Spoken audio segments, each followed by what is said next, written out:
15 छुआछूत से मुक्ति इस पाठ को पढ़ाया गया। यह हमारे पेन पेपर टेस्ट का पाठ था।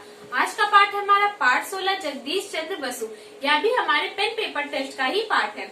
तो स्टूडेंट्स, यह एक जीवनी है, इसमें जगदीश चंद्र बसु के बारे में बताया गया है। तो आइए पढ़ते हैं और जानते हैं उनके बारे में। हम संध्या का समय था। एक बालक अपने बगीचे में गेंद खेल रहा था। गेंद उछलकर लताओं में अटक गई। बालक एक लकड़ी से उसे गिराने लगा। तभी उसकी माँ ने कहा, बेटा पौधे सो गए हैं, उन्हें मत जगाओ, गेंद सवेरे निकाल लेना। माँ की बात सुनकर बालक सोचने लगा कि अगर पौधे हमारी तरह सोते जागते हैं तो उनमें भी हमारी तरह प्राण होते होंगे। पौधों को पानी देते समय वह सोचता, क्या पौधे पानी और भोजन पाकर प्रसन्न होते हैं? क्या आकाश में उमड़ते बादलों को देखकर उनका मन भी आनंद से नाच उठता है? फूलों को तोड़ लेने पर या आंधी में डालियों के टूटने पर पेड़ पौधों को भी दुख होता होगा। तो स्टूडेंट्स, इसमें बताया गया कि एक बच्चा शाम के समय बगीचे में खेल रहा था और उसकी बॉल अचानक जाकर लताओं में अटक जाती है, तो वो उसे निकालने लगता है। तब उसकी माँ कहती है कि इस समय मत निकालो, पौधे सो रहे हैं, वह जाग जाएंगे, तुम इसे सुबह निकाल लेना। माँ की बात सुनकर बच्चा आश्चर्य में पड़ गया और सोचने लगा, अगर पेड़ पौधे सोते या जागते हैं तो उनमें भी हमारी तरह प्राण होते होंगे। स्टूडेंट, जब वह पौधों को पानी देते थे तब उस समय वह सोचते थे कि क्या पौधे भी भोजन और पानी पाकर प्रसन्न होते होंगे? डालियों के टूटने पर उन्हें भी दुख होता होगा। तो स्टूडेंट्स, यही सब बातें वह बालक सोचा करता था। यही बालक जब बड़ा हुआ तब उसने पेड़ पौधों के बारे में कई विचित्र बातों का पता लगाया। उसने खोज की कि पेड़ पौधों के जीवन की बहुत सी बातें हमारी ही तरह होती हैं। इस नई खोज से संसार आश्चर्यचकित रह गया। इस बालक का नाम था जगदीश चंद्र बसु। तो स्टूडेंट्स, जिस बालक के बारे में हमने अभी पढ़ा, वही बालक बड़े होकर बहुत सारी बातों का उसने पता लगाया पेड़ पौधों के बारे में, कि पेड़ पौधों में कुछ बातें हमारी तरह ही होती हैं। और जिस बालक की बात यहाँ पर की गई है उसका नाम था जगदीश चंद्र बसु। जगदीश चंद्र का जन्म 30 नवंबर 1858 में ढाका जिले के मेमन सिंह नामक स्थान पर हुआ था। बालक जगदीश पहले अपने गांव की पाठशाला में पढ़ने गया। पाठशाला में किसानों के बेटे उसके साथी थे। किसान के बालक खेती बाड़ी और पौधे के बारे में बात करते रहते। इससे बचपन में ही जगदीश चंद्र की रुचि पेड़ पौधों में हो गई। तो स्टूडेंट्स, जगदीश चंद्र का जन्म 30 नवंबर 1858 को हुआ था और वह अपने गांव की पाठशाला में सर्वप्रथम पढ़ने गए। वहाँ पर उनके साथी किसान के बेटे थे, तो वह खेती बाड़ी, पौधों, इन सभी के बारे में बातें करते थे। इससे उनकी रुचि पेड़ पौधों के विषय में हो गई। 13 वर्ष की उम्र में जगदीश चंद्र बसु को कोलकाता के सेंट जेवियर्स कॉलेज में पढ़ने के लिए भेजा गया। वहाँ की पढ़ाई समाप्त कर वे इंग्लैंड चले गए, जहाँ उन्होंने विज्ञान की उच्च शिक्षा प्राप्त की। तो स्टूडेंट्स, जगदीश चंद्र बसु ने अपनी उच्च शिक्षा इंग्लैंड में प्राप्त की और किस विषय में? विज्ञान विषय में। पढ़ाई समाप्त करके जगदीश चंद्र बसु अपने देश लौट आए। यहाँ आते ही वे कोलकाता के प्रेसिडेंसी कॉलेज में भौतिक विज्ञान के प्रोफेसर नियुक्त हुए। उस समय हमारे देश में अंग्रेजों का राज्य था। जगदीश चंद्र को अंग्रेज अध्यापकों से बहुत कम वेतन दिया गया। इससे बसु के स्वाभिमान को बहुत ठेस पहुंची। उन्होंने कहा कि या तो मुझे पूरा वेतन दिया जाए या मैं बिना वेतन के ही काम करूंगा। 3 वर्ष तक वे बिना वेतन के कार्य करते रहे। अंत में कॉलेज के अधिकारियों को ही झुकना पड़ा। उन्हें अंग्रेज अध्यापकों जितना वेतन मिलने लगा। तो स्टूडेंट्स, पढ़ाई समाप्त करने के बाद जब वो अपने देश वापस आ गए तब उन्होंने कोलकाता विश्वविद्यालय में प्रोफेसर के पद पर नियुक्त किया गया। और उस समय हमारे देश में अंग्रेजों का शासन था और उन्हें अंग्रेज अध्यापकों से कम वेतन दिया जाता था। इससे उनके स्वाभिमान को ठेस पहुंचे और उन्होंने कहा कि या तो मुझे पूरा वेतन दे या फिर मैं बिना वेतन के ही काम करूंगा। और उन्होंने 3 साल तक बिना वेतन के ही काम किया। कॉलेज के अधिकारियों को उनके सामने झुकना पड़ा और उन्हें अंग्रेज अध्यापकों जितना ही वेतन दिया जाने लगा। जगदीश चंद्र की सबसे अद्भुत खोज पेड़ पौधों के विषय में है। उन्होंने पता लगाया कि पेड़ पौधों में प्राण होते हैं, वे भी सुख दुख का अनुभव करते हैं, परंतु लोगों ने उनकी बात पर विश्वास नहीं किया।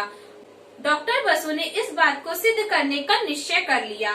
इसके लिए उन्होंने कई यंत्र बनाए, जैसे पौधों की वृद्धि नापने का यंत्र, चोट लगने और मरते समय पौधों के कंपन को दिखाने का यंत्र। तो स्टूडेंट्स, जगदीश चंद्र बसु ने बहुत सारी खोजें की। उनमें सबसे अद्भुत खोज थी पेड़ पौधों के बारे में। उन्होंने यह पता लगाया कि पेड़ पौधों में भी प्राण होते हैं और अपनी इस बात को सिद्ध करने के लिए उन्होंने कई यंत्र बनाए कि जिससे यह पता चले कि हाँ, पेड़ पौधों में वृद्धि होती है, उन्हें भी चोट लगने पर दर्द का अनुभव होता है, चोट लगने पर कैसा अनुभव होता है और मरते समय उनके शरीर में भी कंपन होता है यानी वाइब्रेशन होता है। इन सभी को जांचने के उन्होंने बहुत सारे यंत्र बनाए।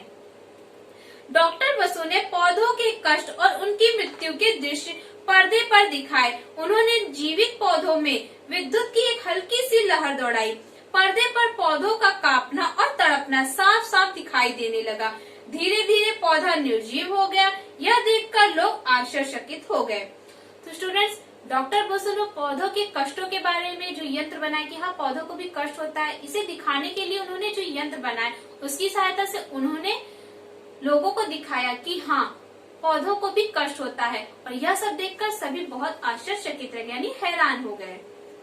वनस्पति जगत की इन खोजों के कारण डॉक्टर बसु विश्व भर में प्रसिद्ध हो गए। वे पहले भारतीय वैज्ञानिक थे जिनका नाम भारत में ही नहीं विश्व भर में फैल गया। लंदन विश्वविद्यालय ने उन्हें डॉक्टर ऑफ साइंस की उपाधि से सम्मानित किया। तो स्टूडेंट्स, पौधों के बारे में खोज करने के लिए जगदीश चंद्र बसु पूरी दुनिया में प्रसिद्ध हो गए और उन्हें लंदन विश्वविद्यालय से डॉक्टर ऑफ साइंस की उपाधि प्रदान की गई। पेरिस में डॉक्टर बसु का व्याख्यान सुनने वालों में स्वामी विवेकानंद भी थे। जब हॉल तालियों की गड़गड़ाहट से गूंज उठा तो उन्होंने डॉक्टर बसु को गले से लगा लिया और भारत का वीर पुत्र कहकर उनकी प्रशंसा की। तो स्टूडेंट्स, जब पेरिस में बसु का व्याख्यान यानी उनका भाषण हो रहा था, उस समय उस सभा में स्वामी विवेकानंद भी उपस्थित थे और जब डॉक्टर बसु के लिए तालियों की गड़गड़ाहट सुनाई पड़ी तो इससे वह बहुत ही ज्यादा प्रसन्न हो गए और उन्होंने जगदीश चंद्र बसु को भारत का वीर पुत्र कहकर संबोधित किया।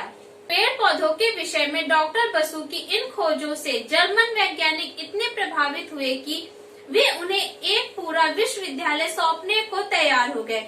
परंतु डॉक्टर बसु ने उनसे कहा, मेरा कार्य क्षेत्र भारत ही रहेगा और मैं अपने देश के उसी महाविद्यालय में काम करता रहूंगा जिसमें मैंने उस समय काम करना शुरू किया था जब मुझे कोई जानता भी नहीं था। यह था डॉक्टर बसु का देश प्रेम। तो स्टूडेंट्स, पेड़ पौधों के बारे में उन्होंने जो खोजें की, इससे जर्मन वैज्ञानिक बहुत ही प्रभावित हुए और उन्होंने अपना एक पूरा विश्वविद्यालय उन्हें देने के लिए कहा, पर उन्होंने इसे लेने से मना कर दिया और कहा कि जहाँ से मैंने अपना कार्य प्रारंभ किया था मैं हमेशा वही काम करूंगा जहाँ से मुझे नाम मिला, जहाँ पर मैंने उस समय कार्य किया जब मुझे कोई जानता भी नहीं था। तो स्टूडेंट्स, यह था उनका देश के प्रति प्रेम, जिसके लिए उन्होंने जर्मन वैज्ञानिकों को भी मना कर दिया। तो स्टूडेंट्स, ये थे जगदीश चंद्र बसु। इस पाठ में जगदीश चंद्र बसु के बारे में बताया गया है कि उन्होंने क्या खोजें की, उन्होंने वनस्पति जगत में क्या उपलब्धियां प्राप्त की और उनकी वजह से आज हमारे देश का नाम सभी जगह फैल चुका है।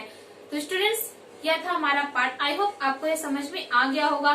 तो स्टूडेंट्स, पाठ को पढ़ने के बाद अब आते हैं हम क्लास वर्क पर। तो क्लास वर्क में आपको सबसे पहले अपनी क्लास वर्क की कॉपी में डेट मेंशन करना है, then chapter number and name write करना है। तो आपका पाठ है पाठ 16 जगदीश चंद्र बसु। फिर आपको सारांश राइट करना है। इस पाठ में जगदीश चंद्र बसु की जीवनी वर्णित है, जिन्होंने पता लगाया कि पेड़ पौधों में भी हमारी तरह प्राण होते हैं। जगदीश चंद्र बसु में बचपन से ही नई बातें जानने और समझने की लगन थी। तो स्टूडेंट्स, यह है आपका सारांश। इसे आपको अपनी क्लास वर्क की कॉपी में neat and clean hand writing में राइट करना है।